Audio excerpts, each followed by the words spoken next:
Donc, on rejette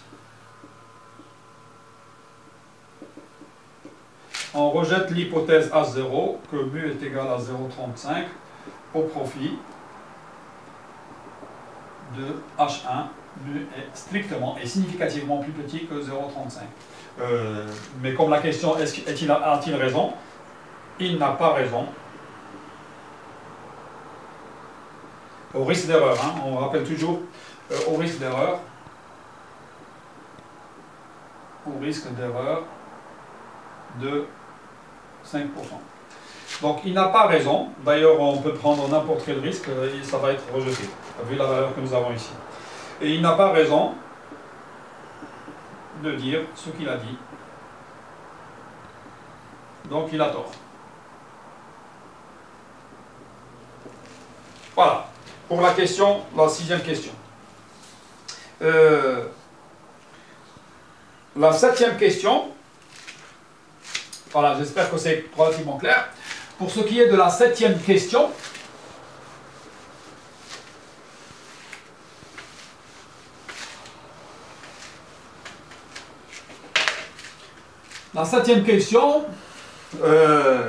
lors d'une étude similaire au sein d'une société concurrente, donc nous avons deux sociétés maintenant, on a trouvé sur un échantillon de 120 unités statistiques une moyenne de 0,30 avec une variance échantillonnale de 0,0005. Y a-t-il une différence significative entre les deux sociétés? On précisera les hypothèses qui s'imposent pour répondre à une telle question. On va prendre le risque 5%. Donc ici c'est un test de comparaison.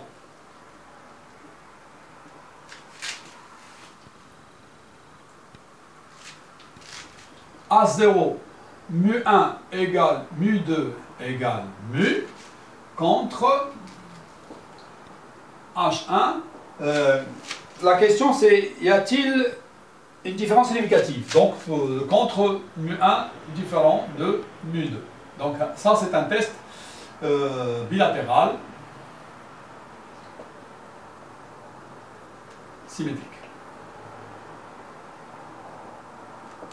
Enfin, je vais rappeler un petit peu les données du problème.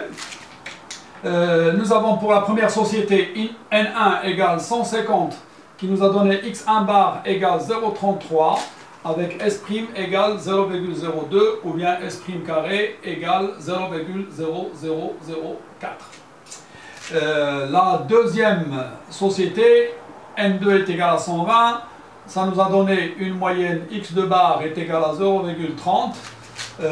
S'2 à S'1 ici, S'1 et S'2 qui est la racine de 0,005, donc S'2 carré égale 0,005.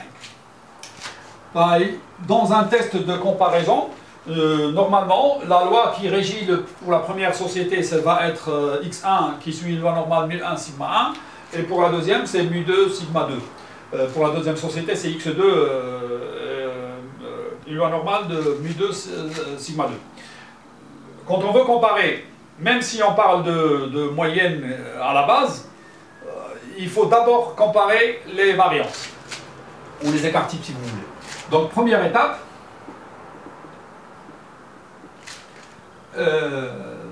test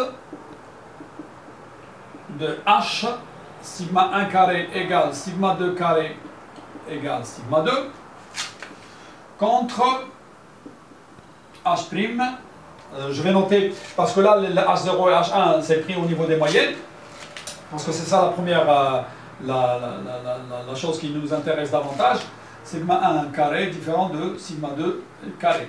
Voilà, ici, c'est un test d'égalité de deux variances, c'est une loi de Fischer.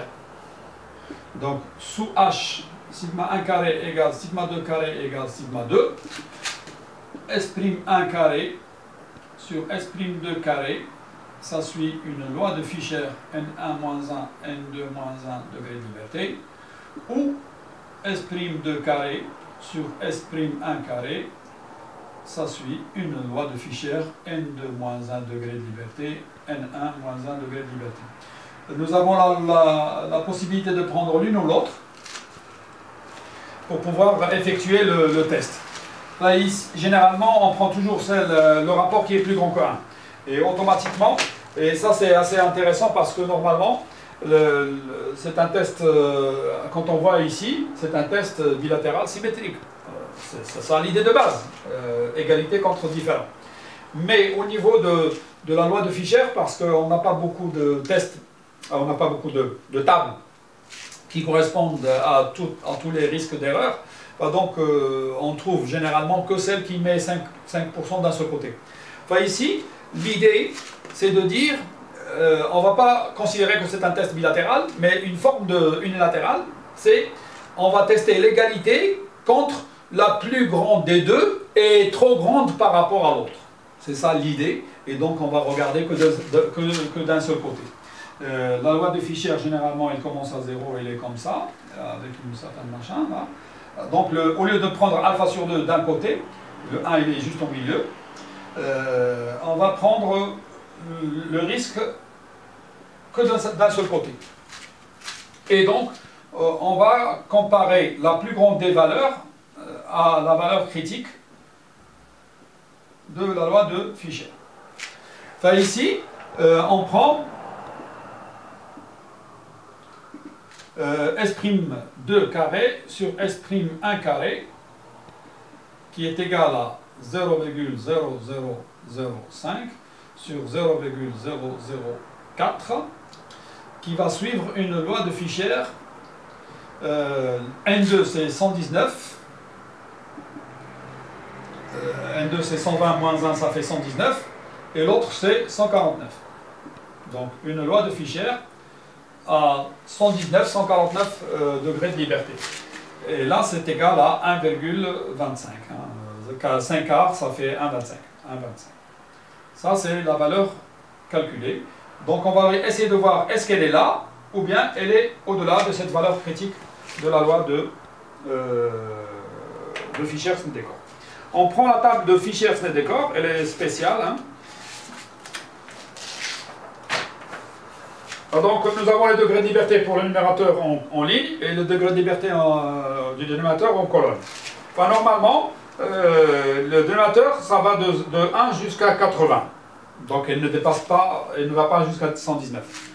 Mais pour le degré de liberté du dénominateur, il va de 1 jusqu'à 15 pour la première partie de la table, et puis de 18, pardon, jusqu'à 200, en passant avec des sauts, hein, on ne va pas donner toutes les valeurs possibles pour les différents degrés, on prend que des valeurs, comment on dit, références, puis après on essaie de regarder. Donc finalement, on va comparer le 1,25 avec, à comparer avec le F critique, ça c'est la valeur calculée de Fischer, la valeur critique, qui, elle, doit appartenir aux dernières, parce que nous avons 100 et 200, et généralement, ça ne varie pas trop, entre les degrés de liberté au numérateur, mais ça va appartenir, hein, grosso modo, à 1,35, 1,41. La valeur critique, elle appartiendrait à cet intervalle-là par une sorte d'extension. On va essayer de regarder pour dire que ça va aller vers là-bas. Et donc, comme le 1,25 est plus petit que F critique, donc on ne rejette pas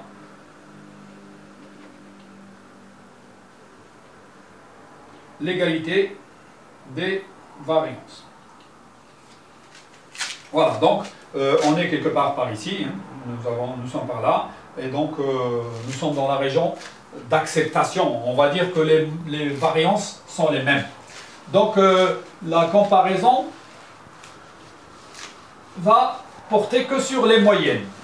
Et d'ailleurs c'est ça l'objectif quand on fait des comparaisons entre deux lois. Généralement c'est la première caractéristique qui nous intéresse davantage que la deuxième. Mais il faut toujours faire la deuxième d'abord, parce que c'est une situation de logique. Si les écarts types ne sont pas les mêmes, les lois ne sont pas les mêmes finalement, hein, ça répond à la question de base. Donc, la valeur commune sigma 2, nous savons maintenant que les variances ne sont pas les mêmes. Nous savons que les variances, on va accepter leur égalité. Donc, ça va être exactement la même chose.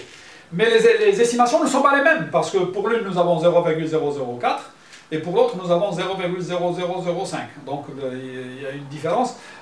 Laquelle prendre? Logiquement, on prend une pondération entre les deux.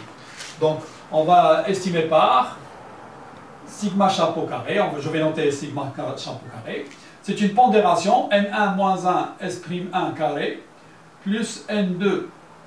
Donc, je ne fais pas confiance à l'une, je ne fais pas confiance à l'autre. Je fais une pondération entre les deux. S'2 carré sur n1 plus n2 moins 2 degrés de liberté. Parce que je regroupe les deux échantillons et je perds 2 degrés de liberté parce que j'ai estimé une moyenne ici et j'ai estimé une moyenne là-bas. Ça nous fait une perte de 2 degrés de liberté. Voilà. Si vous faites le calcul, le sigma chapeau carré, ça va donner, je vais prendre, j'ai fait déjà le calcul, donc c'est pas la peine que l'on fasse la troisième, donc la cinquième, la quatrième.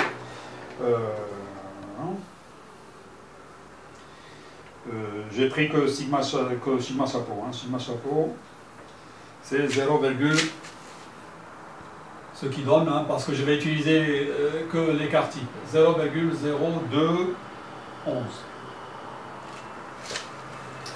Voilà. C'est l'écart type. Je vais écrire d'où l'écart type.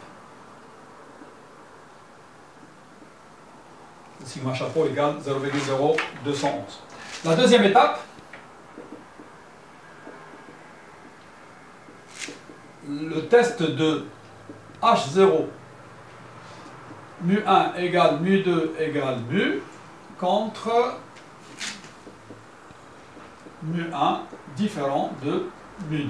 Test bilatéral symétrique. Voilà. Par la loi d'échantillonnage, sous A0,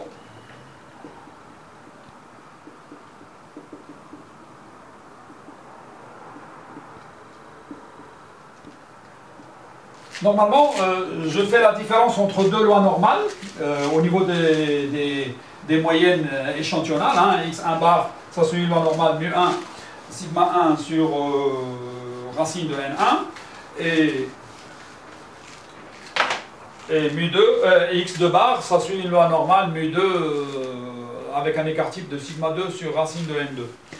Puisque sigma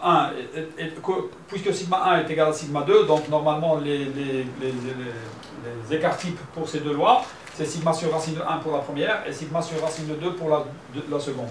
Pour la variance, ça va être sigma 2 sur N1 plus sigma 2 sur N2, donc sigma 2 facteur de 1 sur N1 plus 1 sur N2. Et quand on passe à la racine carrée, ça va me donner sigma racine de 1 sur N1 plus 1 sur N2.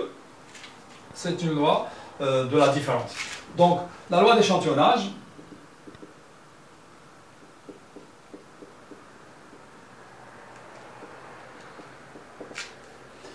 x1 bar moins x2 bar. Normalement, par centrage, c'est moins mu1 moins mu2, mais puisque mu1 est égal à mu2, donc c'est moins 0, donc ce n'est pas la peine que j'écrive le 0, sur le sigma sur racine de 1 sur n1, etc.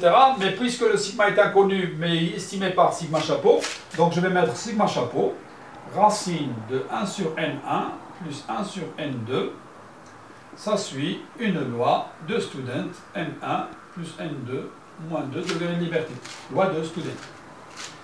Loi de Student à N1 plus N2 moins 2 degrés de liberté.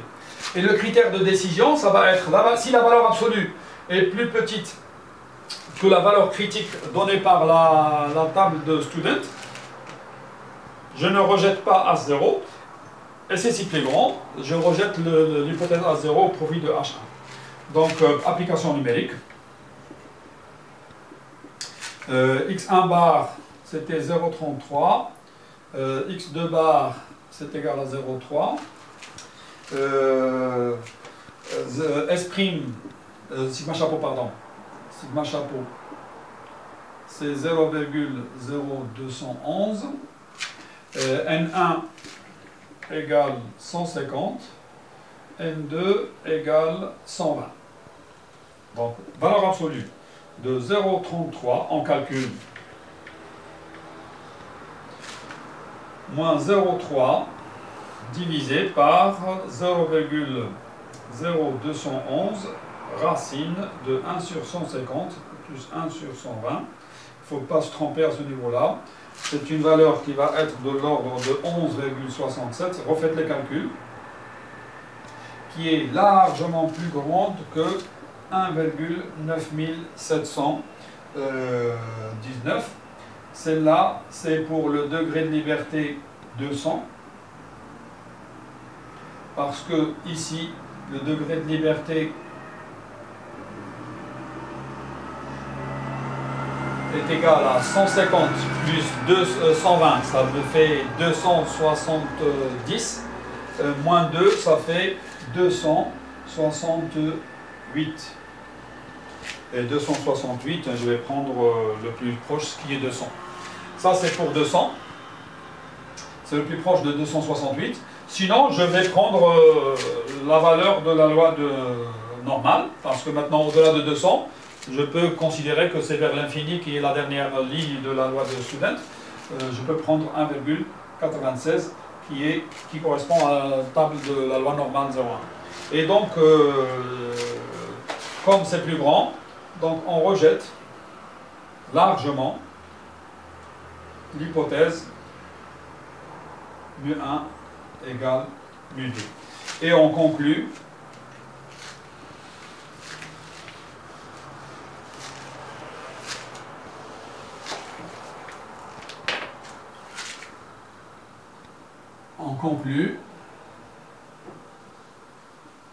que les deux moyennes théoriques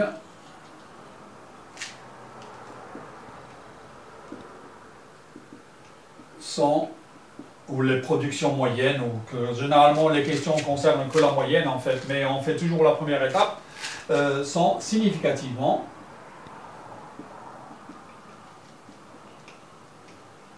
différentes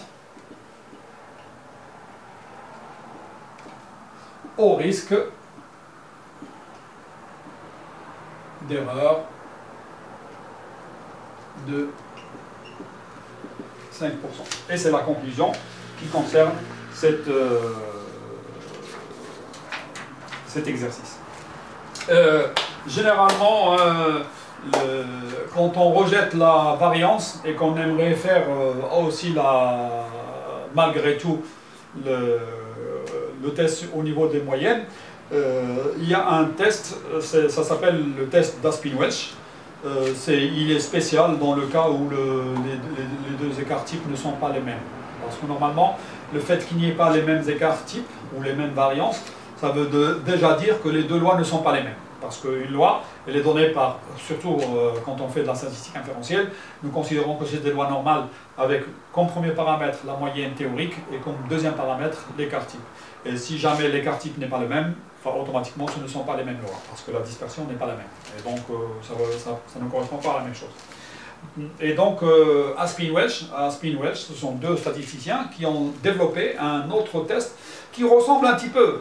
C'est toujours un test de student, mais un test de student avec un degré de liberté qui n'est pas le même. Donc c'est une sophistication de la loi de student. Voilà. Ici, ça finit, c'est la question concernant cet exercice-là. J'espère vous retrouver avec un autre exercice. J'espère que cet enregistrement qui est fait chez moi avec des moyens qui sont un peu plus sophistiqués qu'un téléphone portable Si ça marche, on va répéter cette expérience autant de fois que d'exercices que je peux faire. Ça, si je le fais, c'est pour vous. J'espère que vous en profitiez et que vous en tiriez le maximum pour vous et pour vos camarades qui ne se branchent pas au niveau de, qui n'ont pas la possibilité d'avoir accès ni à Microsoft Teams ni à YouTube. Je compte sur vous pour que vous arriviez à les contacter, à les mettre au courant de ce qui se passe, de les aider. Entraidez-vous. Ce n'est que l'entraide qui va rester comme aspect positif de ce problème de confinement sanitaire. الله يحفظنا ويحفظكم من كل مكروه. نتمنى لكم التوفيق وحاولوا تخدموا وحاولوا تعلموا. انا اللي نبغيه هو انكم تفهموا les techniques de statistique et de tous les rouages qui vont avec, afin que plus personne ne vous impressionne avec des données statistiques. Et vous voyez que maintenant, vous avez des statistiques à tour de bras, hein. À chaque jour, vous avez des statistiques. Essayez de les prendre toujours avec une certaine avec doigté, avec une certaine rigueur mathématique, statistique, théorique. Celui qui connaît la théorie, personne ne peut lui faire mal en lui disant des choses concernant la statistique. Salam alaikum wa rahmatullah. Portez-vous bien. تهلاو في صحتكم والله يحفظكم ويحفظنا من هذه الجائحة والله يرفع عنا هذا البلاء والسلام عليكم ورحمة الله تعالى وبركاته. Merci beaucoup. J'ai fini.